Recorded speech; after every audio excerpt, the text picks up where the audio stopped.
Hey, what's up, witches? My disembodied hands are here to do a little tarot reading for you guys today, all about what this summer has in store for us. It's almost summer solstice. I've just been really in the mood the last couple weeks to do a tarot reading for everybody, kind of collectively, as they say, and just see as we're heading into the solstice here in the next week or two and the longest days of the year, what this summer is going to have in store for us now that it's about to be here in full swing. So I have my cards shuffled and yeah, I'm ready. So let's get into it.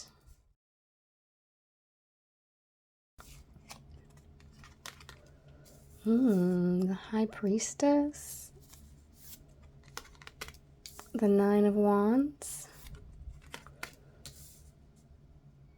and the Two of Pentacles. So let's start with that. I just got a new phone with a much better camera, so I'm excited to film this video here for y'all and see how it compares, especially doing something like showing detail like the cards like this. The High Priestess is a major arcana card, and it's my favorite Sailor Scout, Ray, or Sailor Mars, here in her priestess, temple priestess uniform here. And I've been reading a book lately, kind of going more in depth about the ties between tarot and astrology. So that's been fun, and I'm hoping that it will kind of help me to be able to be a lot more in depth with these intuitive readings. So the High Priestess, she's very much in charge of, as a priestess, more that realm ruled by the moon and the subconscious. And one of the things that I really want to do a video about here coming up is just the symbolism, like not only just symbolism in magic in general, but just the symbolism buried in the tarot itself. Like you can see there are these two symbols. It's almost like a B and a J on the two pillars here on either side of her, and there's a black one and a white one. So that also just symbolizes the duality and how she's sitting in the middle, kind of ruling between both poles, both polarities, dark and light. She just kind of speaks to me of someone who is very powerful when it comes to magic. High Priestess, a very seer energy going into this reading, and she's sitting on her throne here, kind of master of this realm, master of this domain. And then as you can see, she has a crescent moon here, not only just because this is the Sailor Moon tarot deck, but as I said, just kind of speaking to that lunar aspect of the divine feminine and her status as just kind of someone in the high echelons of that type of magic. Just rulership over those aspects of willpower, the subconscious, being in touch with those feminine receptive energies.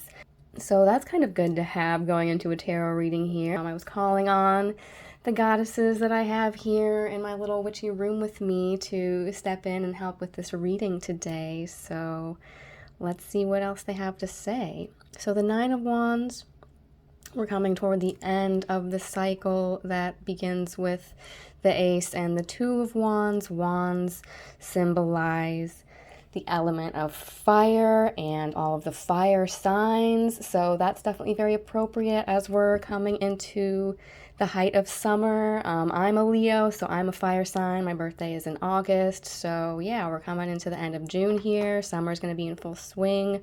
So the wands and all of those things associated with wands, fire, passion, creativity, that creative spark and energy. It being the Nine of Wands just kind of symbolizes this guy standing in front of all of the wands that he has collected, all of the projects maybe that we have started are coming to fruition. What we might have planted in the spring is now starting to grow and show us results. And so, yeah, he's just kind of literally almost resting on his laurels here, which isn't always a bad thing. And taking stock, you know, to, yeah, rest on your laurels for a bit, see how far you've come, what do you have that has now come to completion and come full circle, and like what do you still have to do, you know, now that we are kind of coming into that full bloom of life cycle, not just with nature, but I feel like I'm definitely feeling like energized and just a little bit more uplifted now that we're kind of getting into the warm months and the Vayner vibes of it all, and yeah, all the life is starting to return to Gornheim. So yeah, I can see, like, just as the High Priestess is kind of master of her domain, the Nine of Wands, I think, just symbolizes being in a place of stability, power, completion as far as, yeah, creative projects and ideas, just being successful, and yeah, just kind of being able to be confident and stand triumphant over what you've achieved so far. And looking forward to what you're going to achieve. Because with the Two of Pentacles, Pentacles kind of brings it down more into the mundane in terms of like the earthly, material realm, symbolizing the element of earth and all of the things that go along with our mortal lives here on earth. Stability, material comfort, career, just family life, home, hearth, happiness, all of those types of things. And with it being the Two of Pentacles, it's kind of the beginning of that cycle where you're kind of collecting all of these things that your creative spark has allowed to grow and blossom, and maybe it's leading to the beginning of a cycle of more material comfort and just overall stability as well, because the imagery on this card, if I can pick it up with these big fake nails that I put on because I wanted to be fancy for this video, but this imagery to me really just speaks of equilibrium and balance. She's got two pentacles, one in each hand, and she's holding them in a very balanced manner. She seems, you know, even though she's up on tiptoe, she just seems very stable and like kind of together and with it. So I feel like even though this is the Two of Pentacles and kind of just the beginning of the journey or the cycle represented by the pentacles, it means that we're off to a good start. We have a good foundation now to build off from. That might have been started by whatever projects or things you were able to overcome with the Nine of Wands. So yeah, let's pull some more cards. Nine of Pentacles. Coming full circle here just about, and the Ace of Cups. Ooh, and the Hierophant. He's kind of really almost the counterpart to the High Priestess, because we also have an Emperor and an Empress card, so just as they're kind of divine masculine feminine and that polarity, the High Priestess and the Hierophant are kind of dual mirror images of one another. So as she's kind of the divine feminine, he is the divine masculine. The Hierophant kind of just means like a pontifex, or instead of a high priestess, more like a high pope or high priest. And you can see he's got these like crossed keys here above him to kind of, I think, symbolizes like the doors to knowledge, you know, keys to the kingdom. And just as she is, he's sitting on his throne here. I'm sure that the gestures that he's making are also very symbolic, but I don't know enough about that to say for sure what it is. I know he's, you know, instead of his little magician's baton here, it would usually be like a rod or a staff, which is a very ancient symbol of just, yeah, power, kingship, authority. And then this is almost just, yeah, like a beneficent, protective, warding gesture almost, like you would kind of see in saint type imagery. So yeah, he's just like a powerful, magically powerful, as the High Priestess is, magically powerful man who is secure on his throne, ruler of his realm. Because of his posture here, kind of a beneficent ruler. Maybe not quite as authoritative or exacting as the emperor would be, as kind of more of a presider over earthly realm type things. So we have that, and then the Nine of Pentacles over here is just kind of almost coming to completion or fruition as what was started in the Two of Pentacles. Now here we're toward the end of the cycle of this suit. So she's sitting here or standing here in her garden. She's got her 9 pentacles almost growing on the vine. There's like grapevines behind her, and these are almost like growing on the vine. So they're not harvested yet, but they're almost ripe. So whatever foundations or projects you've been building off of toward the beginning, maybe they're going to start coming to fruition and coming full circle this summer. So that's really good news. And yeah, you know, she seems happy. She seems thoughtful. She's almost like basking in the glory of what she's managed to grow in her little vineyard here. So yeah, definitely things coming to fruition, being able to reap what you've sowed, and yeah, gather the harvest here probably toward the end of summer, especially like maybe literally. I don't know about you guys, but yeah, I'm definitely really excited right now watching all of my little seedlings that I first transplanted in my literal garden outside in spring are really starting to take off and grow now that we're in this very verdant growth phase of the summer. Like my plants are growing, everything's literally taking off, and I'll hopefully soon be able to harvest what I've been growing, so that'll be fun. So whether it's figuratively or literally, whatever projects or plans you're starting off or been planning on this summer, I think are really going to start finally paying off, enriching us in very material ways. And then with the Ace of Cups being just kind of the trump card of the Suit of Cups, which symbolizes emotions, relationships, and just being like emotionally fulfilled, I think we're just going to have like this period of balance between our divine masculine and feminine, a time when we can kind of sit back, rest on our laurels for a bit, see what we've accomplished with the plans that we've started and been building upon, and be able to keep building upon those this summer until they reach fruition and hopefully actually start paying off and paying some dividends for us this summer. So yeah, that's very encouraging news that I don't know about you, but I have been needing to hear. So let's go ahead and just pull 3 more. I've been really liking this method of pulling 9 cards lately.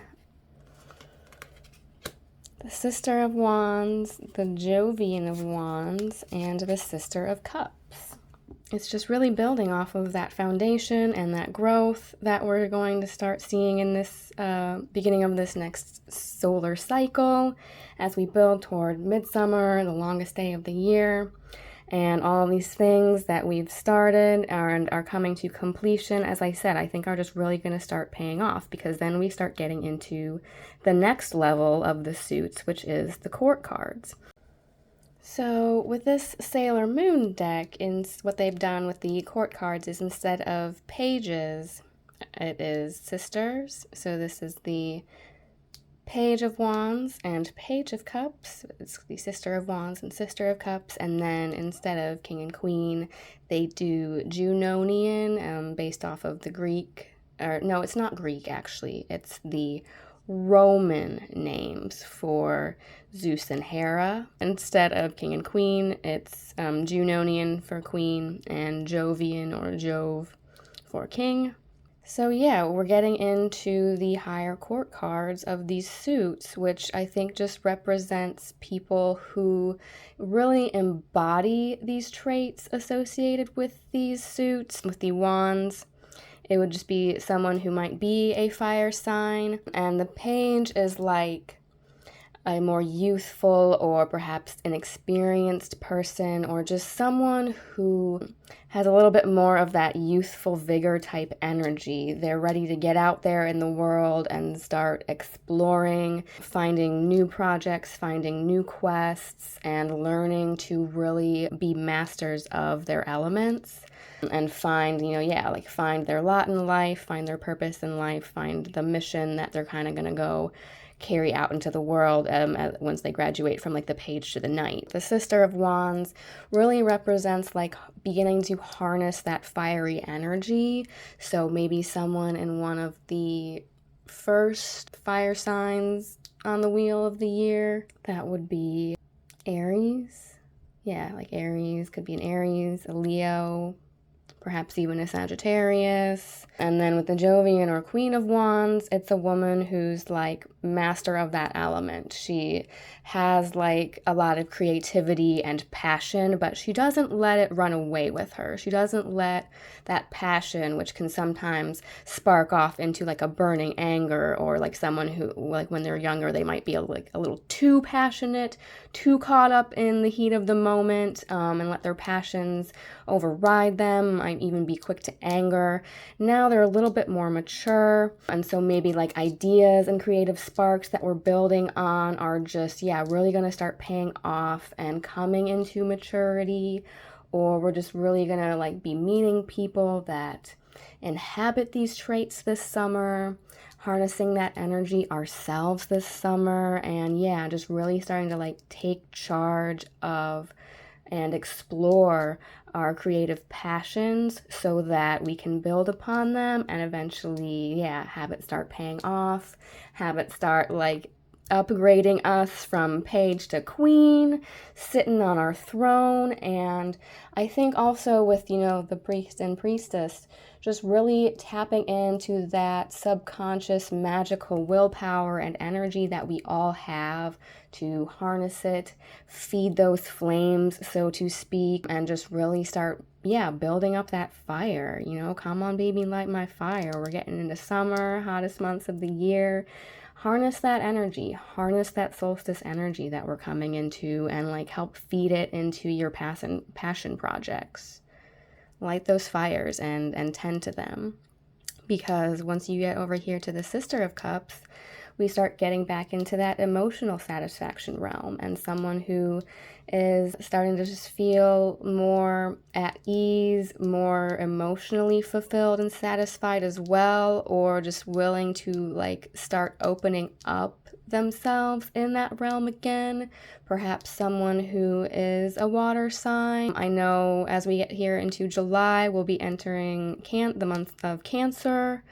And I'm like right on the cusp myself between Cancer and Leo, and my moon is in Cancer. So I think that could definitely symbolize people who are having their birthdays coming up here soon. Cancers, Leos, and just, harnessing that fire sign energy and being in like the prime of our seasons to not only work on ourselves, but really hone in and focus on what matters to you deep down. What do you want to start building on and having come to fruition, and like just start feeding those fires of passion and creativity. It's hopefully going to start really paying off here soon, which is exciting. So I think next what I want to do, I'm just going to keep this one kind of short and simple and to the point. So I got my little crystal cards here because I love my shiny rocks, and I'm just going to like kind of shuffle through this and see what like shiny rock friends and allies might be of aid to us as we kind of get into the summer. Okay, this one wanted to jump out, and I feel like it's very appropriate because it's Tiger's Eye, which I always associate as like a very fiery fire sign, fire element type stone. In addition to being a Leo, I'm also Year of the Tiger in the Chinese zodiac, and so Tiger Eye is a very powerful, energizing, fiery stone. I think it says here it's a gold brown quartz displaying light reflecting optical phenomenon known as Chatoyancy or cat's eye. Alright, this will be the real test of the camera. I have some Tiger's Eye here. We'll see how well I can get it to pick up. But it almost seems to have like kind of like labradorite or moonstone, its own inner opalescent or reflective quality, but to where it's not quite like on the surface shiny. It's almost like just below the surface you can see that reflective property. So there's some tiger's eye for you. So yeah, it has like its own inner spark or inner fire. So I think that would definitely be a very good crystal, very appropriate to use as we go into the height of summer, especially, if you're a fellow fire sign like me. It says, who needs it? The currently overthinking and mood swinging Geminis, Virgos.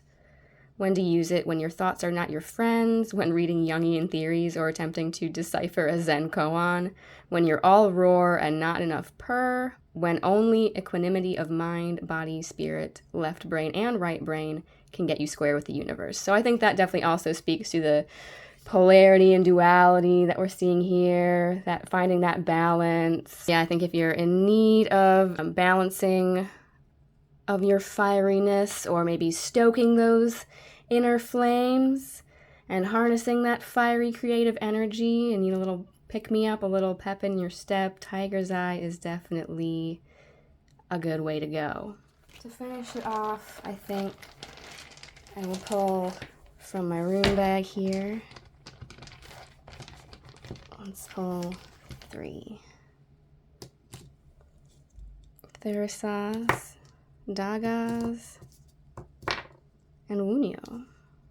So, might still be a little bit of a struggle, a little bit of a fight here as we go through the summer months. Just have your defenses up, re-up on those protective wards, take care of like you and yours. But yeah, especially Dagas I think is definitely an appropriate rune to pull for this summer solstice reading, because we're getting into the longest period of daylight for the entire year that we're ever going to have for this year. So if you want to work with those solar energies, now's the time to do it. And just, I think symbolizes the beginning of coming into that full summer cycle that we're about to be in. And hopefully, as the cards have indicated, it bringing some joy and just really starting to pay off and bring us some fulfillment with our inner desires and just whatever creative projects we've been wanting to do, having those start to materialize and pay off in the real world. So I hope you guys enjoyed this quick little reading. I just wanted to kind of get behind the camera really quick and pull some cards, and I'm very optimistic and encouraged by what I have seen here, and I hope you are too. So get out there and start planting those gardens, my friends. And until next time, stay classy, pagans.